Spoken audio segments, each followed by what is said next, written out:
Morning all of you. In our previous class we have studied about learning, its meaning, definition and characteristics, and in this class we are going to study about factors affecting learning, यानी कि अधिगम को प्रभावित करने वाले कारक। वो कौन कौन से कारक हैं जिनके कारण अधिगम प्रभावित होता है, लर्निंग इफेक्ट होती है। इसमें हम देखेंगे फैक्टर्स रिलेटेड टू लर्नर्स यानी कि अधिगमकर्ता से संबंधित कारक, फैक्टर्स रिलेटेड टू टीचर्स यानी कि शिक्षक से संबंधित कारक, factors related to subject matter यानी कि विषय वस्तु से संबंधित कारक, और फैक्टर्स रिलेटेड टू एनवायरमेंट यानी कि वातावरण से संबंधित कारक। तो सबसे पहले हम देखेंगे फैक्टर्स रिलेटेड टू लर्नर्स यानी कि अधिगमकर्ता से संबंधित वो कौन कौन से कारक हैं जो अधिगम को प्रभावित करते हैं। इसमें पहला है डिजायर टू लर्न, सीखने की इच्छा। अगर किसी अधिगमकर्ता में, अगर किसी बच्चे में सीखने की इच्छा है तभी उसमें अधिगम होगा, तभी वो लर्न कर पाएगा। अगर उसमें सीखने की इच्छा ही नहीं है तो उसमें अधिगम नहीं होगा।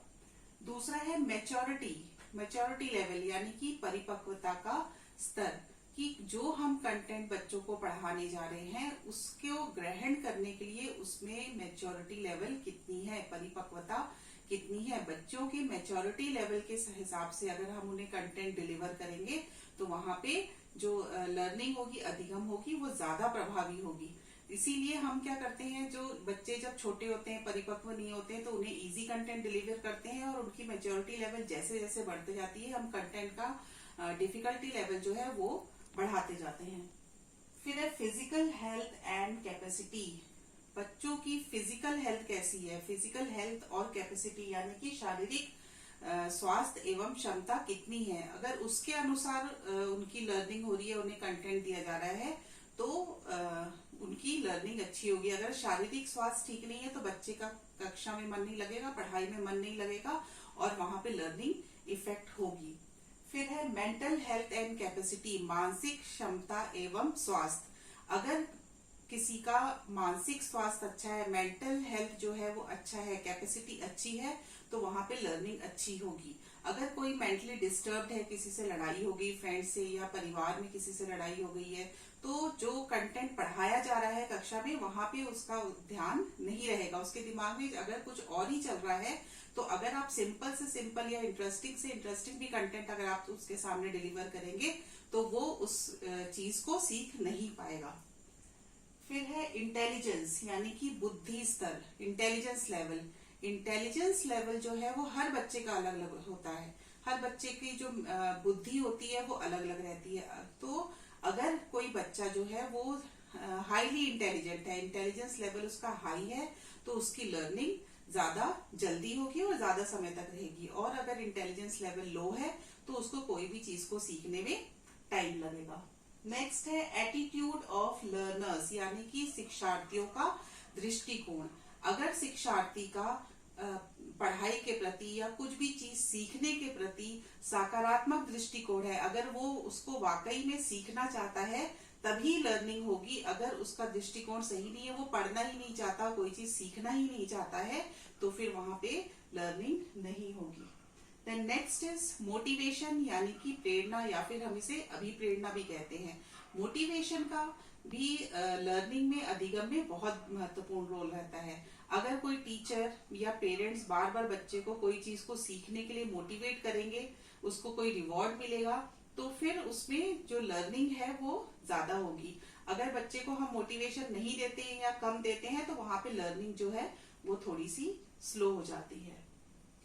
देन इफेक्ट ऑफ हेरिडिटी, वंशानुक्रम का प्रभाव।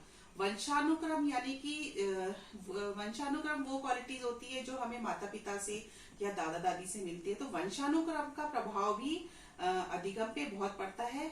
अगर कई बार ऐसा होता है कि माता पिता अगर बहुत इंटेलिजेंट है या उनकी लर्निंग कैपेसिटी बहुत अच्छी है तो बच्चे की भी लर्निंग कैपेसिटी अच्छी होती है। ऐसा कोई जरूरी नहीं कि हर समय ही ऐसा हो, लेकिन कई बार हेरिडिटी का इफेक्ट बच्चों के अधिगम पे पड़ता है। अब हम देखेंगे फैक्टर्स रिलेटेड टू टीचर्स यानी कि शिक्षक से संबंधित कारक जो अधिगम को प्रभावित करते हैं। पहला है टीचिंग क्वालिटी, अध्यापन गुणवत्ता। टीचिंग क्वालिटी जो होती है एक टीचर की, वो भी अधिगम को बहुत ज्यादा प्रभावित करती है। कई बार ऐसा होता है कि टीचर जो होता है वो बहुत इंटेलिजेंट है, उसका सब्जेक्ट नॉलेज भी बहुत अच्छा है, उसको बहुत सारी चीजें आती है, उसको अपने विषय का ज्ञान बहुत अच्छा है, लेकिन जो टीचिंग क्वालिटी है उसकी, जो वो टीचिंग जिस तरीके से वो कक्षा में पढ़ा रहा है, अगर वो अच्छी नहीं है तो उसको उसको भले ही बहुत ज्यादा ज्ञान हो, लेकिन वो अपने पूरे ज्ञान को कक्षा में नहीं दे पाएगा, और उसकी वजह से क्या होगा, छात्रों में अधिगम नहीं होगा।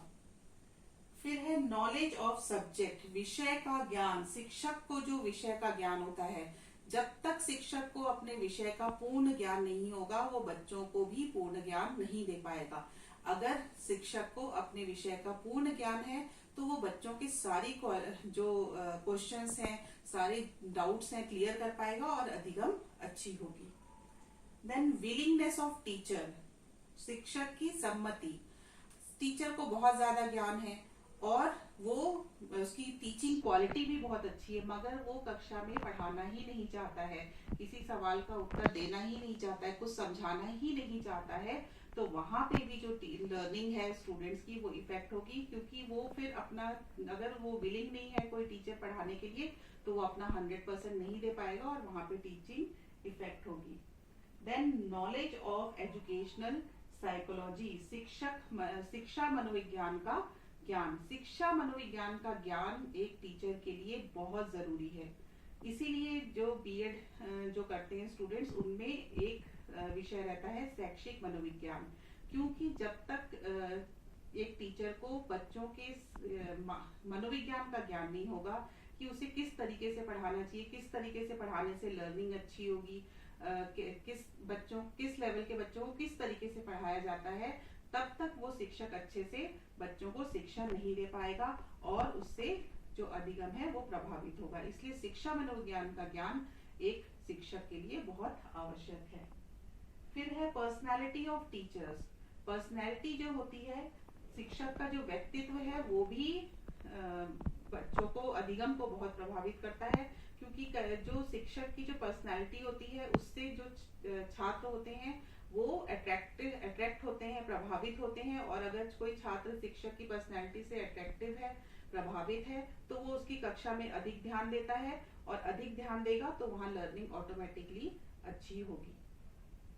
फिर हम देखेंगे factors related to subject matter, यानी कि विषय वस्तु से संबंधित कारक जो अधिगम को प्रभावित करते हैं। इसमें पहला है nature and size of content, सामग्री की प्रकृति एवं आकार। सामग्री किस प्रकार की है, इंटरेस्टिंग है कि नहीं है, और उसका आकार किस प्रकार का है। अगर बहुत बड़ा कंटेंट है तो बच्चे लोगों को वो चीज पढ़ने में थोड़ा सा बोरिंग लगने लग जाता है, अच्छा नहीं लगता है, तो उससे लर्निंग इफेक्ट होती है। तो अगर बहुत बड़ा कंटेंट है तो क्या करना चाहिए, एक टीचर को उस कंटेंट को छोटे छोटे पार्ट्स में विभाजित करके बच्चों को पढ़ाना चाहिए, ताकि बच्चों में लर्निंग अच्छे से हो सके।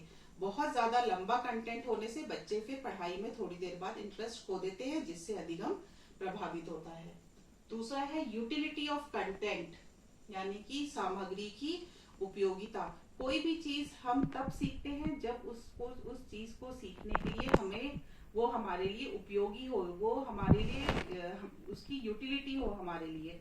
अगर वो हमारे लिए यूजफुल नहीं है तो फिर हम उसे सीखने में इंटरेस्ट नहीं लेंगे और वो चीज हम नहीं सीख पाएंगे। जैसे मान लीजिए कोई कॉमर्स का स्टूडेंट है और किसी वजह से उसको आर्ट्स की क्लास में या साइंस की क्लास में बैठा दिया जाए, तो फिर क्या होगा कि भले ही उसको बहुत इजी से इजी कंटेंट पढ़ाया जा रहा है उस क्लास में, लेकिन क्योंकि जो उसको कंटेंट उस क्लास में पढ़ाया जा रहा है उसकी उपयोगिता उसके लिए नहीं है, भले ही वो बहुत इजी है, इंटरेस्टिंग है, लेकिन क्योंकि वो उसके लिए उपयोगी नहीं है तो बच्चा वहां पे इंटरेस्ट नहीं लेगा और वहां पे लर्निंग नहीं होगी। इसीलिए जो कंटेंट है उसकी उपयोगिता होनी चाहिए, तभी बच्चों में अधिगम होगा।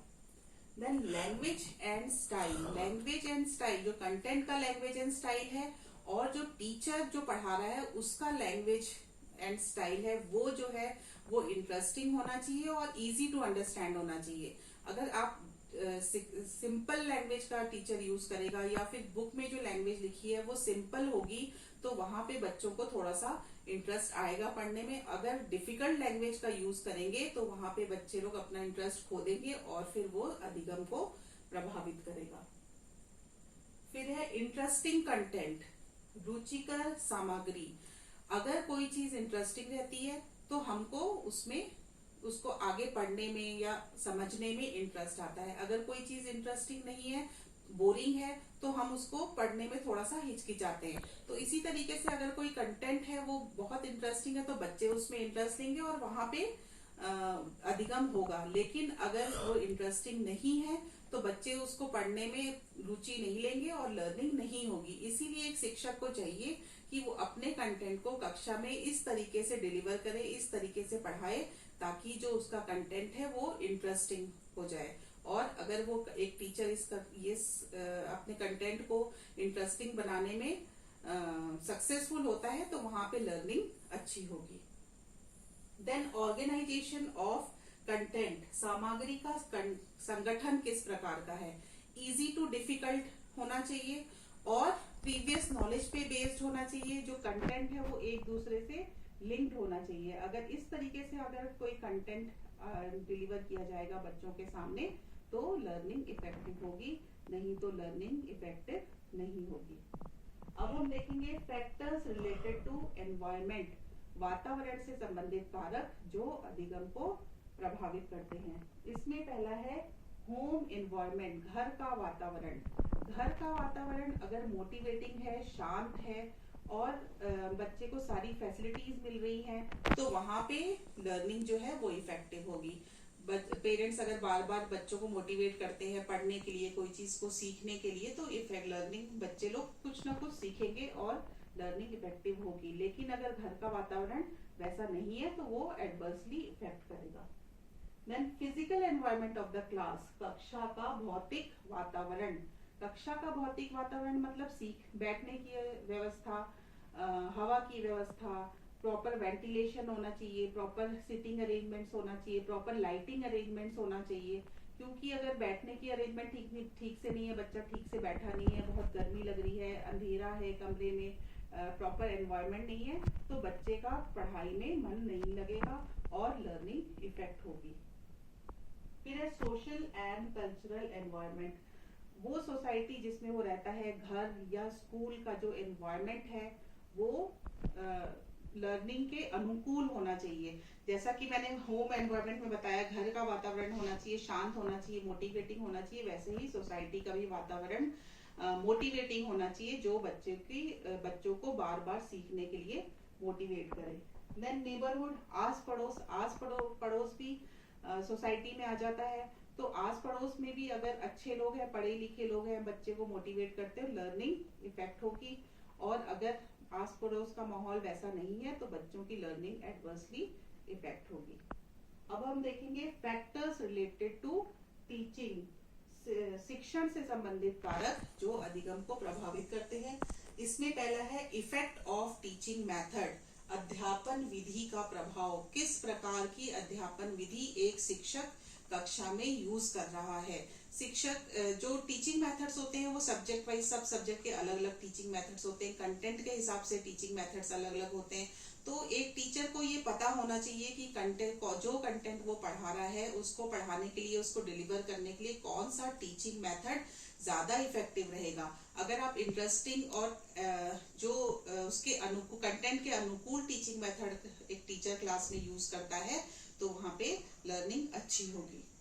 Then effect of teaching aid, शिक्षण सहायक सामग्री का उपयोग। शिक्षण सहायक सामग्री वो सारी सामग्रियां जो एक टीचर को शिक्षण में हेल्प करती है, जैसे चार्ट, मॉडल्स हो गया, पावर पॉइंट प्रेजेंटेशंस हो गया, तो ये सब जो चीजें होती है ये शिक्षण सहायक सामग्री होती है। तो जब एक शिक्षक क्लास में इन सब चीजों का प्रयोग करता है तो बच्चों को ऑटोमेटिकली क्लास में इंटरेस्ट आ जाता है, डेवलप होता है और वो क्लास में इंटरेस्ट लेता है। और अगर बच्चा क्लास में इंटरेस्ट लेके पढ़ेगा तो लर्निंग अच्छी होगी ही। वैसे भी कहा जाता है कि जो चीज हम सुन के सीखते हैं वो हम जल्दी भूल जाते हैं, लेकिन जब हम कोई चीज देख के सीखते हैं तो वो चीज हमें लंबे समय तक याद रहती है। इसीलिए जो टीचिंग एड्स होते हैं वो बच्चों को कोई भी चीज को ज्यादा समय तक याद रखने में ज्यादा हेल्पफुल रहते हैं। देन चाइल्ड सेंटर्ड सिस्टम, बाल केंद्रित शिक्षण प्रणाली। अगर चाइल्ड सेंटर्ड एजुकेशन है तो वहां पे भी बच्चों की लर्निंग ज्यादा अच्छी होगी। टीचर सेंटर्ड एजुकेशन में क्या होता है कि एक टीचर क्लास में जाता है, वो अपना कंटेंट डिलीवर करता है, पढ़ाता है और चला आता है। वहां पे जो स्टूडेंट्स का जो रोल होता है वो बहुत कम होता है। लेकिन एक जो स्टूडेंट सेंटर्ड एजुकेशन सिस्टम होता है वहां पे जो स्टूडेंट का रोल वो होता है वो ज्यादा होता है। और स्टूडेंट का रोल ही ज्यादा होना चाहिए, क्योंकि लर्निंग किसे करना है, पढ़ना किसे है, स्टूडेंट्स को पढ़ना है। इसीलिए स्टूडेंट्स को ज्यादा से ज्यादा एक्टिव होना चाहिए। और जब स्टूडेंट्स ज्यादा से ज्यादा क्लास में एक्टिव होता है तो उसे हम बोलते हैं स्टूडेंट सेंटर्ड टीचिंग। तो स्टूडेंट सेंटर्ड टीचिंग में क्योंकि बच्चे ज्यादा एक्टिव होते हैं और ज्यादा इन्वॉल्व होते हैं क्लास में, तो बच्चों की लर्निंग ज्यादा अच्छी होती है। Then time and duration of learning. Time और ड्यूरेशन जो है वो कौन सा किस समय आप पढ़ रहे हैं और कितने समय के लिए पढ़ रहे हैं, ये भी बहुत ज्यादा इंपॉर्टेंस रखता है लर्निंग में। समय मतलब जैसे कई बच्चे लोगों को सुबह पढ़ना अच्छा लगता है, कई बच्चों को रात में पढ़ना अच्छा लगता है। कोई बोलते हैं कि हमें सुबह पढ़ने से ज्यादा याद अच्छे से याद होता है, और कोई बच्चे बोलते हैं कि हमें रात में जब हम पढ़ते हैं तब हमें ज्यादा समझ में आता है। लेकिन ज्यादातर जो बच्चे हैं वो ये मानते हैं कि जब वे सुबह के समय पढ़ते हैं तो उस समय उनको उनकी पढ़ाई अच्छी होती है, क्योंकि उस समय क्या होता है बच्चों का दिमाग भी शांत रहता है, रात भर सो के रेस्ट करके फ्रेश माइंड में उठे रहते हैं, सुबह सुबह वातावरण भी शांत रहता है, तो उस समय पढ़ाई ज्यादा अच्छी होती है। और ड्यूरेशन ऑफ लर्निंग मतलब कितने समय तक के लिए आप पढ़ रहे हैं। अगर आप बहुत लंबे समय तक कोई चीज पढ़ते हैं, कोई भी बच्चा अगर बहुत लंबे समय तक के लिए पढ़ता है तो उसका धीरे धीरे लर्निंग में इंटरेस्ट कम होता है, पढ़ने में इंटरेस्ट कम हो जाता है, और जो लर्निंग को एडवर्सली इफेक्ट करता है। इसीलिए बहुत लंबे समय तक नहीं पढ़ना चाहिए और बीच में ब्रेक ले लेके पढ़ना चाहिए, तो लर्निंग अच्छी होगी।